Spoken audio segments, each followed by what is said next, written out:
Hai, hello, salam sejahtera Malaysia. Selamat datang ke channel Fels Lifestyle. Terima kasih kerana terus setia dan terus bersama di dalam channel ini. Tuan-tuan dan puan yang saya amat hormati, apa yang akan berlaku kepada kerajaan perpaduan, kepada Anwar Ibrahim, sekiranya Tengku Zafrul akan benar-benar masuk PKR dan Anwar terima Zafrul masuk PKR, sedangkan Zafrul baru saja letak jawatan daripada parti sekutu dalam kerajaan, iaitu UMNO. Okey, baik. Sebelum kita teruskan kepada isu, saya berkongsi kepada anda ini adalah produk TF, produk molekul imun, molekul bijak. Produk ini sangat baik kepada anda yang memerlukan, terutamanya kepada anda yang sedang mengalami apapun jenis penyakit melibatkan hati, penyakit melibatkan jantung, penyakit melibatkan perut, penyakit lelaki, penyakit wanita, dalaman dan luaran, kencing manis, gout, 3 serangkai, jadi banyak lagi lah penyakit yang kita normal dengar. Sekiranya anda memerlukan produk ini, anda boleh menghubungi saya di nombor yang tertera. Okey, baik saudara-saudara yang saya amat hormati, tuan-tuan dan puan-puan. Satu kenyataan di mana UMNO dicadang perbaiki MOU dengan PH, kekang pencurian ahli. Pemimpin UMNO Pulau Pinang mencadangkan agar parti itu memperbaiki perjanjian persefahaman MOU bersama parti-parti komponen Pakatan Harapan, merujuk kepada permohonan Tengku Zafrul menyertai PKR. Ketua Penerangan UMNO Pulau Pinang Muhammad Nur Ahmad berkata, dalam MOU itu mungkin perlu diperincikan tempo bertenang untuk sesebuah parti membuka pintu keanggotaan jika melibatkan pemimpin parti komponen kerajaan yang lain demi kestabilan dan keadilan bersama.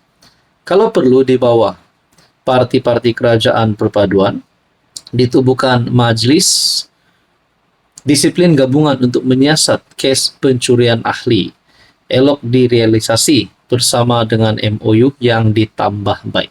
Okey, ada yang bertanya, adakah MOU ataupun perjanjian di antara PHBN boleh terbatal sekiranya Tengku Zafrul benar-benar akan diterima masuk PKR?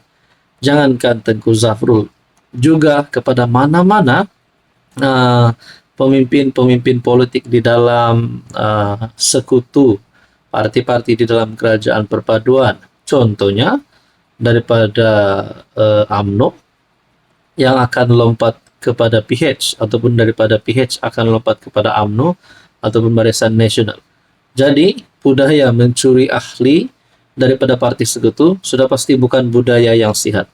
Jadi itulah kita berbalik kepada pertanyaan kita yang pertama. Apa yang akan berlaku kepada kerajaan sekiranya Tengku Zafrul ataupun ada ahli parlimen daripada UMNO, daripada BN yang akan menyertai parti sekutu di dalam kerajaan, contohnya PKR, Amanah ataupun DAP. Jadi tuan-tuan dan puan yang saya hormati berkaitan dengan isu ini, apa pandangan dan komen anda? Sudah pasti sekiranya perkara ini berlaku, sekiranya Zafrul ataupun mana-mana pemimpin daripada UMNO menyertai PKR, sudah pasti perpecahan berisiko untuk berlaku. Anwar Ibrahim berisiko untuk kehilangan sokongan daripada UMNO ataupun juga Barisan Nasional. Saudara-saudara, apa pandangan dan komen anda? Hai, hello, salam sejahtera Malaysia. Selamat datang ke channel Fels Lifestyle. Terima kasih kerana terus setia dan terus bersama di dalam channel ini. Tuan-tuan dan puan, setelah Malaysia digemparkan ataupun khususnya negeri Sabah digemparkan, di mana dua adun yang dikaitkan dengan dakwaan rasuah telah menjadi salah satu cerita yang paling panas kebelakangan ini. Antara pertanyaan paling utama ramai orang terutamanya di negeri Sabah adalah kedudukan kedua-dua adun ini. Adakah mereka boleh dipecat, boleh digugurkan daripada apa-apa jawatan yang mereka pegang sebagai adun dan juga apa-apa jawatan mereka pegang di dalam parti dan juga di dalam pentadbiran kerajaan. Oke, sebelum saya teruskan kepada Anda, pengakuan daripada Ketua Menteri Sabah Haji Jinor. Saya ingin kongsikan kepada Anda, ini adalah produk molekul imun molekul bijak. Apa fungsi utama produk ini? Fungsi utama produk ini adalah untuk meningkatkan kekuatan imun badan sehingga 437%.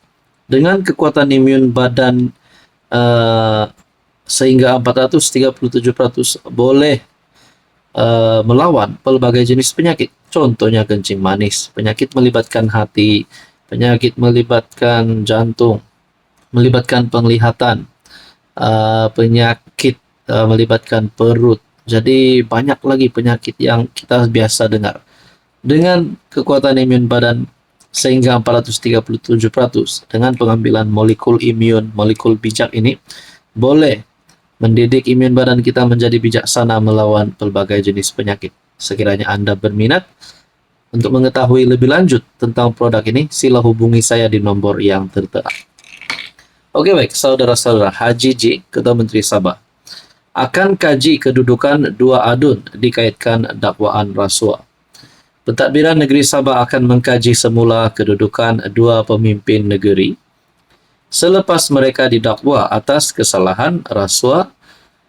Perkara ini dimaklumkan menerusi satu kenyataan yang dikeluarkan oleh pejabat Ketua Menteri Sabah Haji Jinor beberapa jam selepas pembantu Menteri Negeri Andi Muhammad Suryadi Bandi dan Adun Sindumin Yusuf Yaakob dikenakan tuduhan rasuah di Mahkamah Session Kota Kinabalu. Berhubung kedudukan mereka dalam kerajaan, Ketua Menteri berkata dia akan meneliti perkara ini dengan teliti pada masa yang sesuai selepas menerima semua maklumat dan laporan berkaitan. Haji J berkata kerajaan negeri GRS committed untuk memastikan integriti dalam pentadbiran dan pengurusan kerajaan.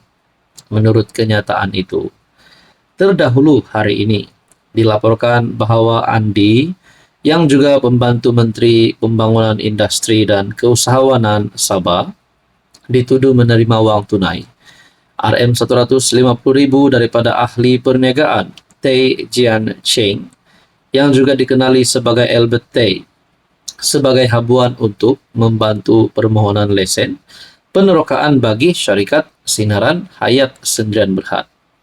Adun Tanjung Batu itu didakwa melakukan kesalahan tersebut pada 12 Mei 2023 di kediamannya di Jalan Pantai Sembulan KK. Yusuf yang juga pengerusi Hazanah Sabah pula didakwa menerima wang tunai 200,000 daripada Tay di Hotel Hilton di Kota Kinabalu pada 6 Mac 2023. Suapan itu didakwa bertujuan untuk membantu proses permohonan lesen penerokaan bagi syarikat Nusa Kini Sendirian Berhad. Jadi menurut Anda, tuan-tuan dan puan, apa yang akan berlaku kepada dua adun tersebut?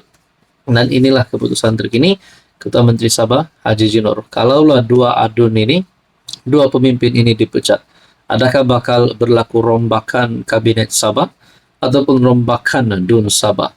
Saudara-saudara yang saya hormati, apa komen Anda?